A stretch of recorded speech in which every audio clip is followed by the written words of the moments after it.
Hello दोस्तों, मैं हूँ नेहा और नेहा किचन ब्लॉग्स में आप लोगों का बहुत बहुत स्वागत है। तो आज यहाँ पे किचन की कोई रेसिपी नहीं है, एक छोटा सा ब्लॉग है जो मुझे लगा कि ज़रूरी है और इसे बनाना चाहिए। तो ये है उज्जैन का। उज्जैन हम गए थे और यहाँ पे ये संदीपनी आश्रम है जहाँ पे ऐसा कहा जाता है कि श्री कृष्ण जी की जो पढ़ाई है 14 विद्याएं उन्होंने यहाँ पे सीखी थी। तो इस तरह से ना 14 विद्याएं जो सारी विद्याएं हैं उनके एक एक नाम और चित्र के साथ यहाँ पे दर्शाया गया है। यहाँ पे आप बच्चों को लेके जाएंगे ना तो उन्हें बहुत ही अच्छा लगेगा और बहुत ही शांति मिलती है यहाँ पे। और सारी जो जो उन्होंने विद्याएं सीखी हैं ना वो सारी विद्याएं यहाँ पे दिखाई देंगी आपको।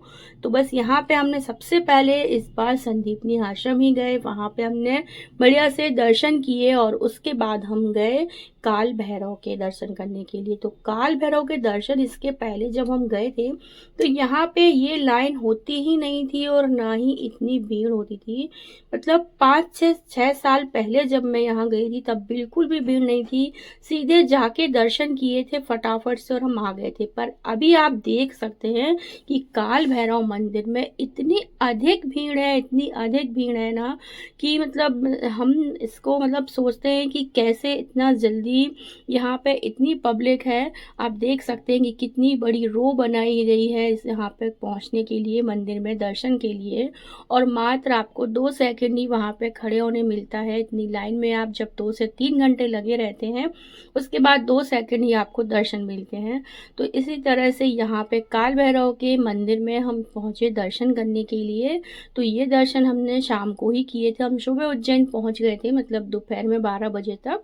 लेकिन फिर मंदिर जो है वो मोस्टली बंद ही रहता है। तो शाम को ही हम निकले और शाम को हमने पहले आश्रम में दर्शन किए, फिर काल भैरव मंदिर में गए जहाँ पे आप देख सकते हैं कितनी पब्लिक है, कितनी भीड़ है। लेकिन अभी हम इस मौसम में गए तो गर्मी नहीं थी, ये बहुत अच्छा था, पसीने नहीं निकल रहे थे। तो बहुत अच्छा मौसम था जब हम यहाँ पे दर्शन करने के लिए गए। तो बस यहाँ पे हमने दर्शन किए और इसके बाद फिर ना हम गए वहाँ मेन मंदिर में शिव जी के दर्शन करने के लिए। और महाकाल के दर्शन के बाद हमने शिव जी के दर्शन किए। और ये है यहाँ पे इस्कॉन टेम्पल। तो ये इस्कॉन टेम्पल के जो होटल्स होते हैं वहीं पे रुके हुए थे। तो हमने सुबह मॉर्निंग में यहाँ पे दर्शन किए। और मेन मंदिर में मोबाइल की जो फ़ोटो वगैरह है वो नहीं ले सकते थे तो वो हमने रिकॉर्ड नहीं किया। पर इस्कॉन टेम्पल में ऐसा कुछ भी नहीं है, आप सेल्फी नहीं ले सकते भगवान के साथ लेकिन भगवान की फ़ोटो क्लिक कर सकते हैं। तो यहाँ पे ये हमने राधा कृष्ण और जो यहाँ पे आप देख सकते हैं राम लक्ष्मण सीता की भी यहाँ पे मूर्ति है, वो सब इस्कॉन टेम्पल में ही है। और यहाँ पे हमने सुबह सुबह में दर्शन किए। और इसके बाद ना हमें करानी थी मंगलनाथ मंदिर में मंगलनाथ की जो ग्रह होता है उसकी पूजा। तो उज्जैन एक ऐसा क्षेत्र है जो मंगल की पूजा के लिए सबसे ज़्यादा प्रसिद्ध है। और यहाँ पर ही मंगल दोष की जो पूजा की जाती है वो होती है। मतलब अगर आप जाएंगे वहाँ पे तो आपको बहुत ज़्यादा भीड़ मिलेगी, इतने लोग आते हैं इस मंदिर में पूजा कराने के लिए।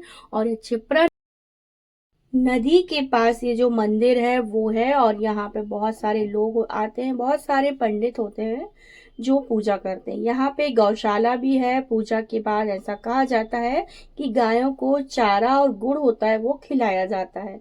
तो बहुत सारी गाय हैं यहाँ पे। और इसके साथ ही यहाँ पे पूजा की तैयारी जो है वो पंडित लोग पहले से ही करके रखते हैं। उनको पहले से आपको उनका कांटेक्ट नंबर वगैरह लेना होता है। तो यहाँ पे ना भात चढ़ाया जाता है। तो भात क्या होता है कि बने हुए चावल होते हैं और उसका ना एक लड्डू जैसा बनाया जाता है और वही भात होता है। तो वो जो भात है ना वो यहाँ पे मंगल का जो स्वामी मतलब मंगल दोष की जो पूजा होती है ना उसमें यहाँ पे एक जो मंदिर है, चारों तरफ पूजा होती है, बीच में एक मंदिर है। तो वो शिव जी का ही अंश है, मतलब शिव जी ही बने हुए हैं उसमें। और वहां पे वो जो भात है ना उनको चढ़ाया जाता है। तो मेन यही होता है कि मंगल के मंदिर में जिसको मंगल दोष होता है उसकी पूजा कराई जाती है और वहां पे भात चढ़ाया जाता है। तो इस तरह से यहाँ पे मंगलनाथ के मंदिर में हमने भी मंगल की पूजा कराई और बहुत अच्छे से ये पूजा हुई। और इस पूजा में करीब 2 से ढाई 3 घंटे तक लग जाते हैं और इस तरह से फिर पंडित जी यहाँ पे भात चढ़ाते हैं। तो अगर आप भी ऐसा कुछ करना चाहते हैं तो इस मंदिर में ज़रूर जाएं और एक बार दर्शन करें और अपने सारे कष्टों को दूर करें। तो एक बार दर्शन के लिए आप इस मंदिर में ज़रूर जाएं। और अगर आपको वीडियो पसंद आता है तो इसे लाइक करें, शेयर करें ताकि ज़्यादा से ज़्यादा लोग इसका फ़ायदा ले सकें।